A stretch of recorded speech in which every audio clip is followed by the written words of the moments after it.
How's it going, everybody? Considering the power outage that seemed to have happened in Spain today, seemed like a good time to actually get this video done. I've been working on this one for a few days. I figured today would be a good day to build a solar generator, from scratch. I'm going to show you step by step what to do. We'll go ahead and put it together. I'll show you the tools you need.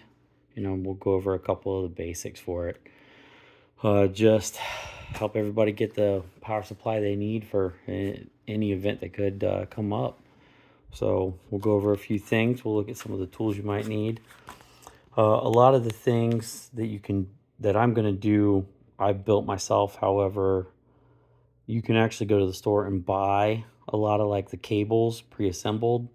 The only thing you may have to do is add fuses in line, but you may need a pair of wire strippers. I mean, these are just some cheap ones that I got a couple years ago for free. You've got cutters, you got the stripping aspect, so you can use that. Razor knife, maybe crimpers, depending on how extensive you get into it. Normally a Phillips head and a flathead screwdriver, an adjustable wrench. And this little tool right here is just used for separating the connectors for solar panels. And you can get this on Amazon or eBay or any store, any electrical store. Some of the things you'll also need is maybe some number 8 or number 10 screws with nuts or double-sided tape. This would just be for mounting our inverter, maybe even the charge controller onto our battery box. You'll need an inverter, depending on what size system you plan on building. This is a 2000 watt inverter, that's a 400 watt inverter, and then this is a 100 watt inverter. Depending on what you're trying to power, you'll have to determine what size of these inverter you need. We've got charge controllers. And this is an MPPT charge controller. This was through the company Power Queen. It does not matter what company you're getting it from. Just get a decent MPPT controller. If you're trying to do it a little less expensively, this is a $30 charge controller from Amazon. It is not as efficient as an MPPT, but it's still a charge controller, so it will work for you. Next thing you'll need is going to be a battery. I would definitely lean towards the side of the lithium iron phosphate type batteries. They weigh almost nothing. They have double the capacity of lead acid batteries, and they'll last twice as long, maybe 3 times as long, the life of a lead acid battery. You're going to want to also get a battery box. You can get these at Walmart, probably $15, $20. We're going to assemble everything, put it inside of this. You'll also need to get some form of cable for your solar panels. You can buy 50-foot sections on Amazon that are pre-built. They already have the ends on them. They're good and ready to go. That's probably your best bet if you're trying to set this up, but you will need a couple solar panels to go with it. Typically, a couple 100 or 200 watt solar panels will get you started. You may have to increase it or go with bigger panels later on down the road. You'll also need a drill, possibly some connectors, but I'm going to show you everything I've done. So, oh, let me not forget this little fella.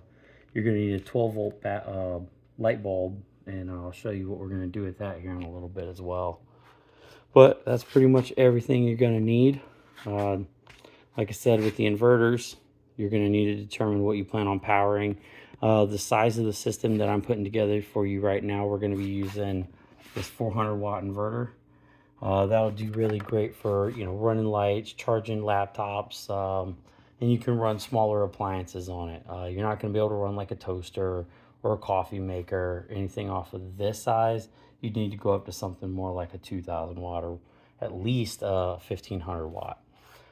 Smaller outdoor freezers, you'd probably need about 1000 watts. So one thing to keep in mind with that is if you look on these batteries, they'll show you how many watt hours each battery has. So this is a 1280 watt hour battery. If we use a 2000 watt inverter on it, I mean, we have basically about a half an hour runtime at full load. So you got to keep that in mind. If you're going to go with a big inverter, you're going to need to go with a bigger battery or more batteries. This is going to be more along the lines of, you know, we could probably run a small chest freezer with it, but like I said, you'll have to go up to about 1,000-watt inverter for this. All right, well, let me go ahead and set up the camera, and then I will start recording the assembly of it, and I'll talk you through it step by step. All right, be right back. All right, I'm going to move a few of these things out of the way here so we can get started on it. First thing we're going to work with is our battery box. So one of the things you can do, either you can pre-mount your inverter onto the box, kind of line it up there, you can mark your holes, you can use your cordless drill, and you can punch holes to mount it. So I pre-mounted 2 lower screws, put the top one in, just drops right in place, slides in. So you can tighten these 2 up, you can add 1 more to the top or 2 more to the top, just thread those on. So that's just some pre-assembly you can do. That'll kind of simplify your life a little bit. I also drilled a couple holes, ran a tie wrap through it. I'll show you what to do with this later, but it's basically just to secure your cables. So the 2 power cables, we've got a positive cable, a negative cable. On the positive cable, let me unwrap it. This cable's a little bit long because I just don't want to cut it and waste the cable just to make this for a temporary video, but you can go to any Advanced Auto Parts or an AutoZone or O'Reilly's, and you can buy battery cables that are already pre-made. So they'll already have your connector ends on them. It'd be exactly what you use to replace the battery cables in your car. But you'll get one of these. You can cut it in half, cut it right in the middle. You can buy any type of fuse setup. I like to use these boat fuses just because I can turn them on and off, use them, and they're easy. You just cut your wire in half, strip it. You can typically do that with a razor knife. Just cut around it, pull the jacket off, and you can put it in both ends. Then you have a secured wire that is fused, and it's just going to be safer. With the pre-built ends on them, you don't have to connect anything other than hooking it directly to your inverter. So I'll go ahead and mount my positive wire on here directly to the inverter. Sorry, this is an old one, so I'm missing one of the back nuts on it. All right, so we get it on here and connected. We're gonna thread it on. We want to make sure it's good and tight. We don't want these wires moving around at all. So you can always use your pliers or any tool. Just cinch it up. You don't want to over tighten it because you can break it, but good and snug. Alright, let's undo our negative. There's no rule saying that you cannot add another fuse to your ground side, but I don't see a need to, so I don't. Alright, I'm gonna reverse these from each other just so there's less chance of them coming into contact. Now, if these are gonna be exposed, what you may want to do is just wrap them with some electrical tape so that if they do come loose, they won't contact each other. Sorry about that, but apparently I forgot how to get this thing started. Come on. There we go. All right, for this one, you'll need an adjustable wrench if you're using screws.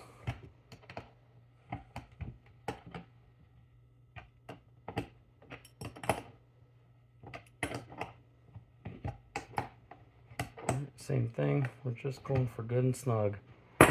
Okay, so now that our wires are attached, you want to make sure that they don't move.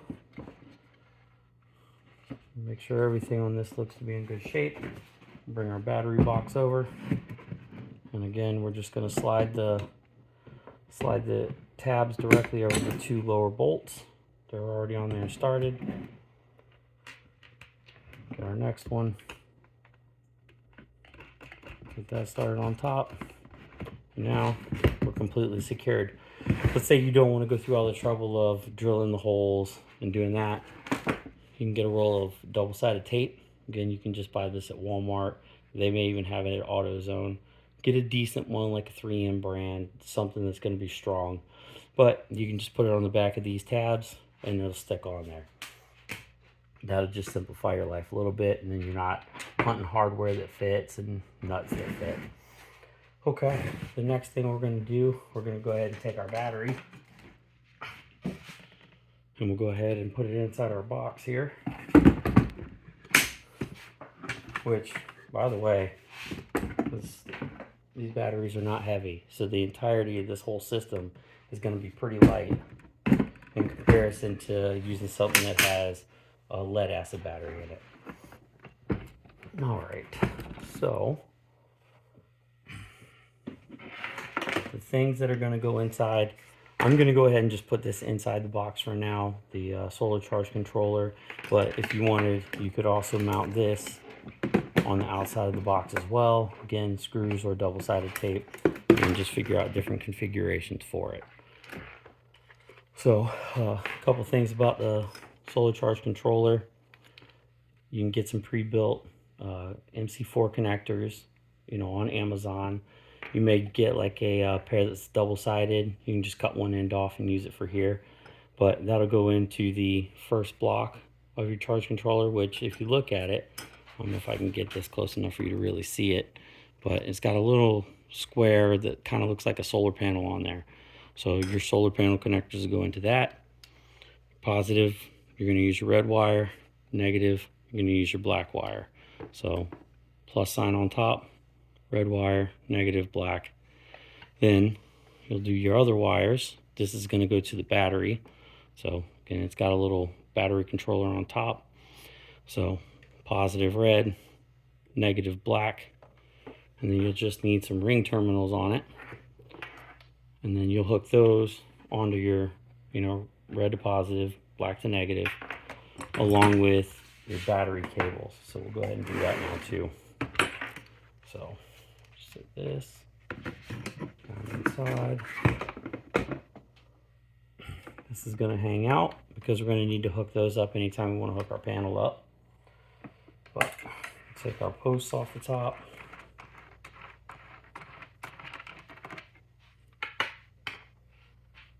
I'm going to start with my positive wire. It's always good with electrical 12-volt systems. Do your positive first, hook the ground up after.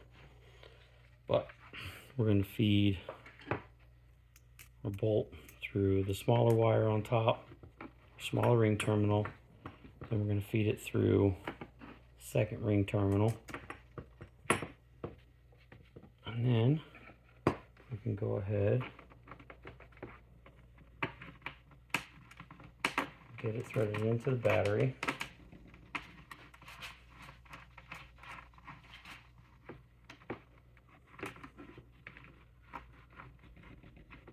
and then we'll go ahead and tighten it down with the wrench.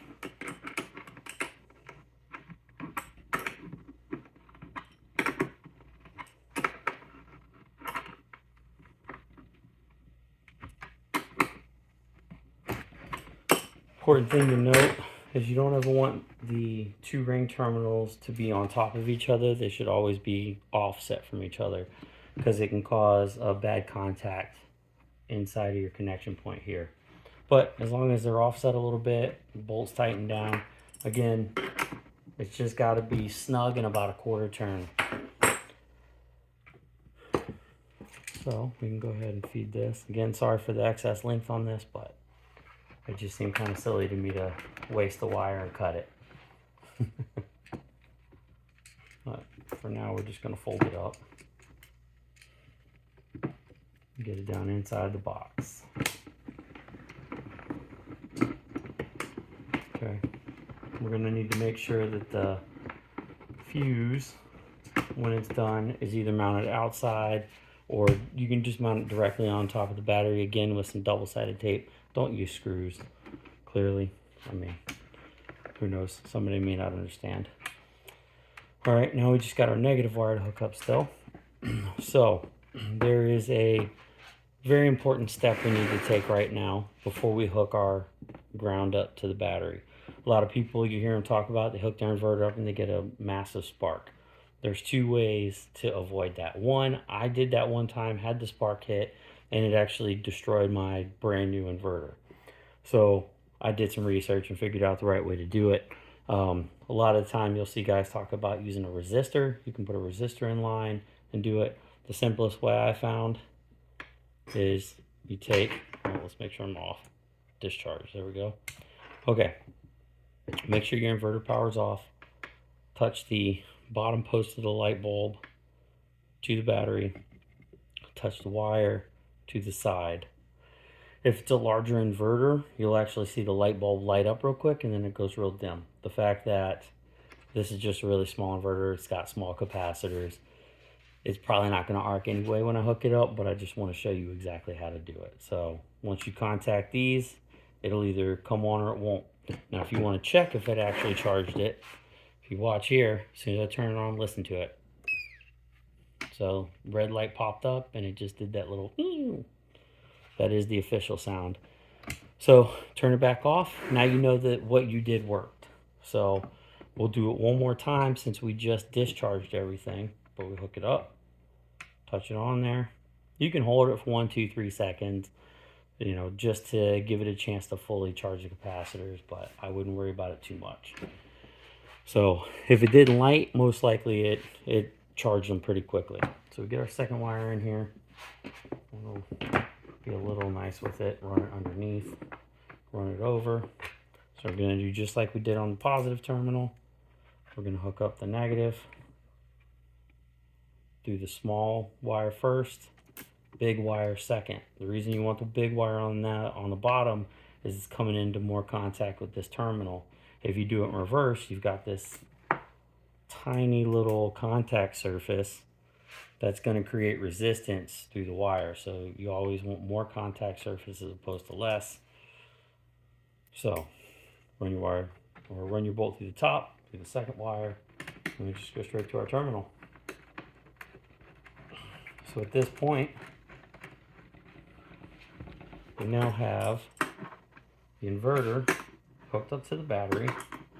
We've got our solar charge controller hooked up to the battery. Those are our two main sources, or two most important objects. So one thing you always need to keep in mind is that you never want a solar panel hooked up to a charge controller first. You always hook the charge controller to the battery, then you connect the solar panel. If you do it in reverse, you'll probably cook your charge controller. All right, so we have our power, we have our wires, we're all hooked up. We put our top on the box here. Just make sure our wires line up through it. And just at that point right now, you already have a power source or a power supply. Let's check to see if it comes on. We're green lit. You hear the fan running. I don't believe the fan will run full time. If it does, that'll burn more juice, so find one that doesn't need to run constantly. This is basically a $100 inverter, so you know you can go a little bit better. If you're gonna buy a 1,000-watt, buy something fairly decent. I mean, if you're gonna spend the money, do it right. But let's go ahead and plug up just our little light here, and then let's just see, and it works. Let's turn it off and see if it goes off. There we go. All right, so we know we've got power. We know we're connected. The only other thing you're going to need now is basically your solar panels. So we know we've got a 100 amp hour battery, 1200 watts. So we know how much power we have. Now we need to determine how many solar panels we need for it. The one thing I come to learn about solar panels, and you know, maybe a lot of people are aware of this, but solar panels, it may be rated for 100 watts, but realistically throughout the day you're probably getting really more like 60 to 80 watts of power out of it. You know, they do it in lab conditions. Lab condition says, hey, you can get 100 watts out of this thing if you plant it directly on the face of the sun. Beyond that, get a little bit extra. And if it's a cloudy day, well, then you can add more solar panels to your string because you can stack the power. Just make sure you disconnect it if the sun comes out. So every solar charge controller comes with a maximum rating, you know, how many watts it can handle. Let's see if this one tells us. So 100-volt maximum input. This can handle 450 watts at 12 volts. So this is a 12-volt system, so we can do 450 watts of panels. So colder weather panels will generate a little bit more power or higher voltage, so you can't really stack your string. But if it's a cloudy day, don't be afraid to add, you know, one more panel to the system. But 450 watts, let's say we stick at 400 watts on it. You can either get one 400 watt solar panel, or you can get two 200s or four 100s. If you can get a larger one, which look on Amazon or look on Facebook Marketplace and just see if you can buy one or two 200 watt panels off of somebody. Then you can put these out on your front porch. You can buy a 50-foot pre-built cable for solar panels on Amazon, and then you just hook this up to here, run it outside, put your panels on either your patio. You can put them, you know, just in the front yard. If you live in an apartment, hang them off your balcony. But now you can generate power. You can run things inside your house. It's absolutely silent, especially in comparison to a gas generator. And you can scale this up as much as you want. You can make this a bigger battery. You can do a bigger inverter. You can do more solar panels. Everything here is scalable, but it all hooks up exactly the same way. So, you know, take this as like seed information and you can use it to build up. But considering, you know, we had Puerto Rico in the last couple weeks, didn't have power for a day or two, the entire island. Now you're talking we're over in Spain and Portugal and the south of France, all without power today. It's just nice to know that you've got a little something extra on hand. Again, you can buy these things pre-built, but for what you can get out of this to what you're paying for those, you can typically do this for cheaper. Cheaper, more cheaper, cheaperest, you know, whatever the right way to say that is. But that's pretty much it. I mean, if you want me to do some tests to show you what it can really do, I'd be glad to do it for you. Just leave it in the comments. But fans, lights, not butt fans, but a fan, or however a fan. You can run that on here. You can run string lights to your house, which, again, Amazon.com. Go get yourself some, you know, 100-foot, like they're called, I think, fairy lights or twinkle lights. And I'm not talking about Disney princess lights. They're just, it's a string light with an LED like every 6 inches or every foot. You get a 100-foot one of those, string it straight through your entire house when the power's out, and you can have lights for a very long time on a setup like this. Oh. But anyway, I guess that's about it for me. Let me know if you got any questions. Tell me if it sucked or if I talked too much. All right, guys. I'll see you later.